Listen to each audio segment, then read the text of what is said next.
obviously since Kendrick dropped his album, A Bar and Whacked Out Murals was talking about white comedians and woo woo woo.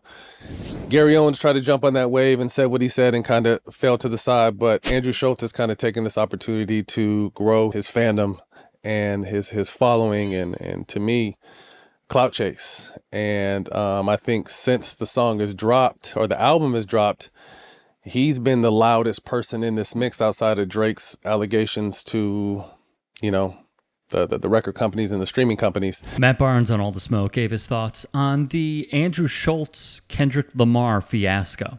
Andrew Schulz has been consistently day in, day out going in and trying to grow from this. And if you want to respond, you know, to what Kendrick said in the song, although he didn't name no names, I don't think no one had a problem with that. But obviously I feel like you crossed the line when you started talking about taking his manhood and just disrespecting him as a man.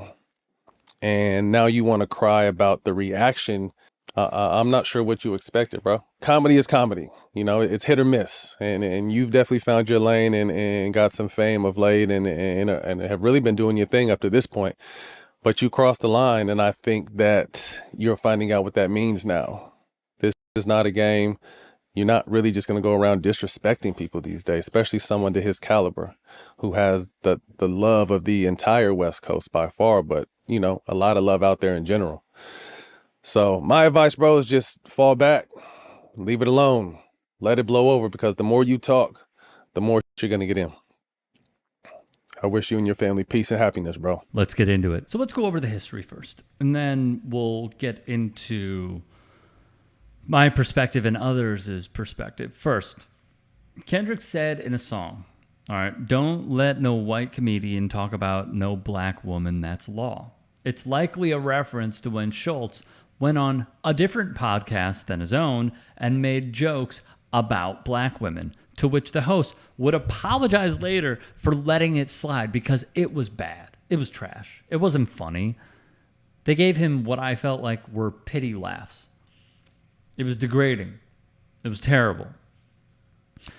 And to be clear, he reacted to, you've seen those before and after photos where, you know, white men share on their Instagrams or TikTok or whatever, where they're like, hey, this is me before dating a black woman, and this is me after dating a black woman, and look at the glow up, and look at how much I've improved, and look at just me from a appearance perspective and a physical perspective.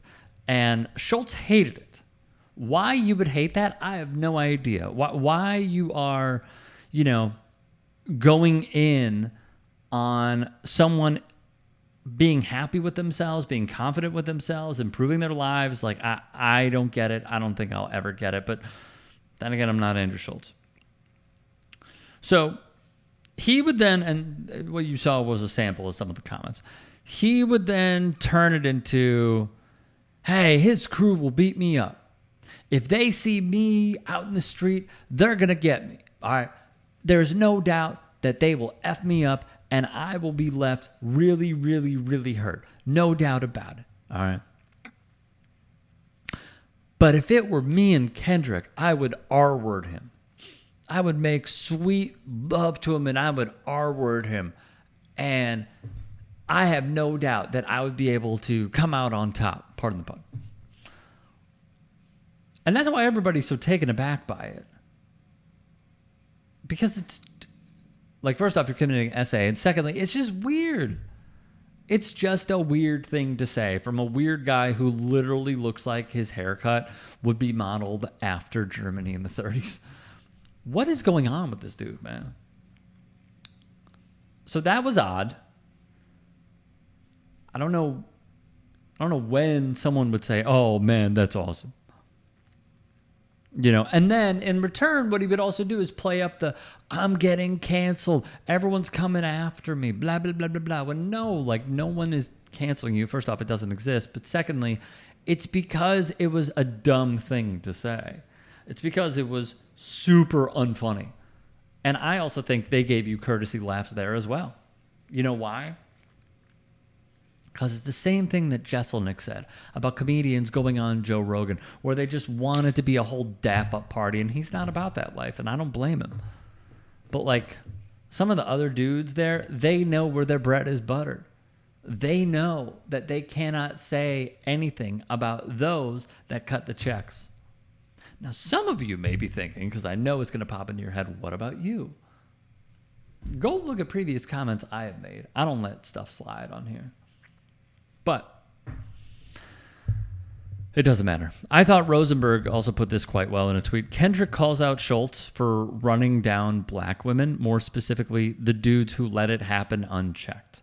Andrew Schulz responds by saying, oh, because rappers are so pro-women. Schulz is no different than former Fox News host Bill O'Reilly, acting like Kendrick Lamar is 2 Live Crew. It is a nonsensical response and shows Schulz doesn't actually like or understand hip-hop. Please hear me. Not all white guys are built the same. For some of us, black culture is not wacky fodder or a means to an end. Exactly. I also saw one of the dumbest TikToks ever. It was a white dude with a Twitch-like setup speaking to probably a camera, whatever. He has the podcast mic set up, dark room with the lights.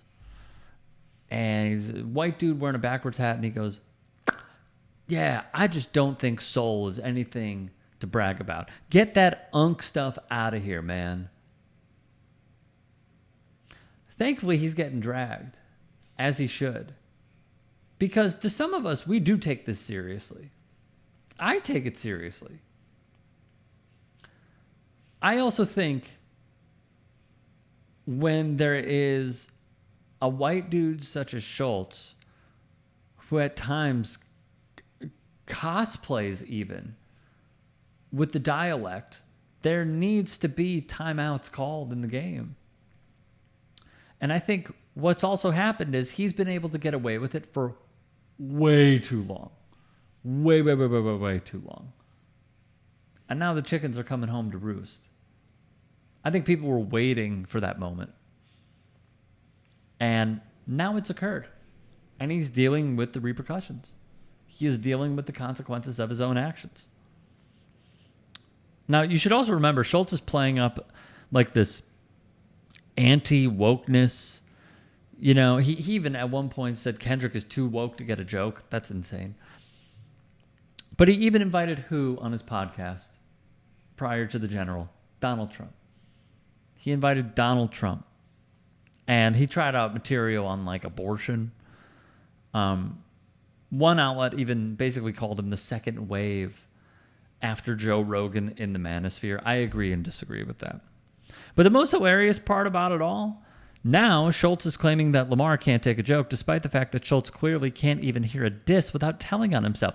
See, that's another part of this, is that Kendrick didn't even say his name. And he responded so angrily and aggressively. What if the line wasn't for you? What if the line was for somebody else? You know what it speaks to? Because I'll tell you, it speaks to a deep-seated insecurity for Andrew Schulz, where he plays victim because he thinks that someone is talking about him when they very well could not be, and immediately plants his flag before it gets banned by a certain Ohio Republican lawmaker. He plants his flag and says, no, how dare you? I'm going to R-word you. Ha ha. Oh, whoops. Got a joke about R-word now because that's all I got. Insane. And who's going to come out on top on this? It's not Schulz. For the people that allowed this sort of rhetoric to go unchecked for so long, I think they're finally having that coming down to earth moment and realizing this guy is nothing. And they're probably going to hop off. But in turn, you know what's going to happen? A new audience is going to flock to him. And maybe that's his play all along. If you can and are willing, please become a paid member here at TYT Sports. And or go to tyt.com/join. In addition, you can follow me on Twitter, Instagram, and TikTok. Appreciate it. Have a great day.